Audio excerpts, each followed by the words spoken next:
पुरुषार्थ से प्रारब्ध। ओम शांति। विषय योग, अग्नि से आत्मा रूपी वस्त्र को स्वच्छ बनाएं। आज परमपिता परमात्मा हमें याद दिलाते हैं कि हम कोई साधारण आत्माएं नहीं हैं। हम वो रूहानी बच्चे हैं जो इस पुरानी दुनिया को बदलने का महान कार्य कर रहे हैं। ये दुनिया जो आज दुख, अशांति और विकारों से भरी हुई है, इसे ही स्वर्ग में परिवर्तन करना हमारा लक्ष्य है।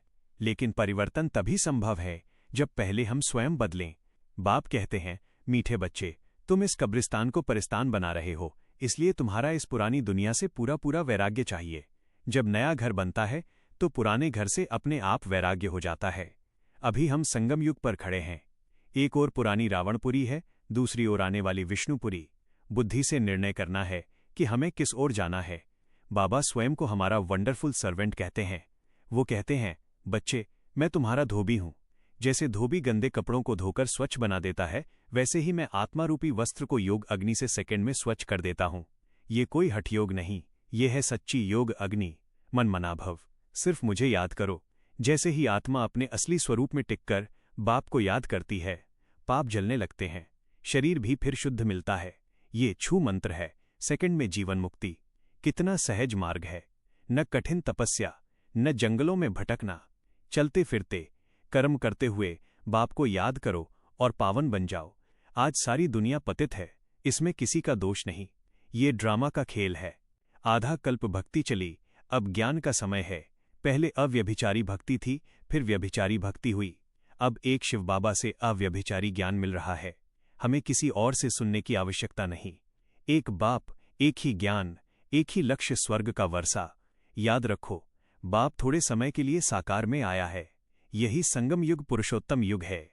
इसी समय हम कौड़ी से हीरे बनते हैं। बाबा कहते हैं, मैं तुम बच्चों का सर्वेंट बनकर आया हूं। तुमने ही पुकारा, हे पतित पावन आओ। अब जब बाप आया है तो उसका काम है हमें पावन बनाना। लेकिन पावन बनना हमारे पुरुषार्थ पर निर्भर है। आशीर्वाद मांगने से नहीं, याद करने से पवित्रता आती है। जितना योग, उतनी आयु, उतनी शक्ति, उतनी चढ़ती कला। हर सेकंड की कमाई है।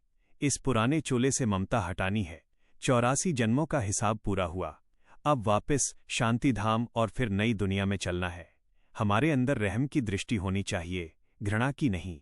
जो नॉलेजफुल है वो दूसरों के संस्कार देखकर परेशान नहीं होता। वो समझता है ये भी ड्रामा का पार्ट है। हमें स्वयं को बदलना है। रहमदिल बनकर, सपूत बनकर सबको राह दिखानी है। खिटखिट नहीं, करुणा और शांति की दृष्टि रखनी है। यही सच्चा ब्राह्मण जीवन है। शक्तिशाली योग अग्नि कमेंट्री। अब स्वयं को एक ज्योति बिंदु आत्मा अनुभव करें। मैं शांत स्वरूप आत्मा हूं। ये शरीर मेरा वस्त्र है। मैं इस पुरानी दुनिया में रहते हुए भी इससे अलग हूं। मेरे सामने परमपिता शिव बाबा हैं। ज्ञान सागर, पतित पावन। मैं मन ही मन कहता हूं, बाबा, मैं आपका बच्चा हूं। मन मनाभव। मेरा मन केवल आप में लगा है। योग अग्नि प्रज्वलित हो रही है। मेरे सारे पाप, पुराने संस्कार इस अग्नि में जल रहे हैं। मैं हल्का होता जा रहा हूं, शुद्ध, पावन, प्रकाशमय। अब मैं देखता हूं ये पुरानी दुनिया कब्रिस्तान समान है, लेकिन मैं निराश नहीं, क्योंकि मैं परिस्तान का निर्माता हूं। मेरे हर शुद्ध संकल्प से नई दुनिया की नींव रखी जा रही है। मुझे कोई चिंता नहीं। मैं बेफिक्र बादशाह हूं, परमात्म चिंतन में स्थित, शांत, शक्तिशाली, विजयी। ओम शांति।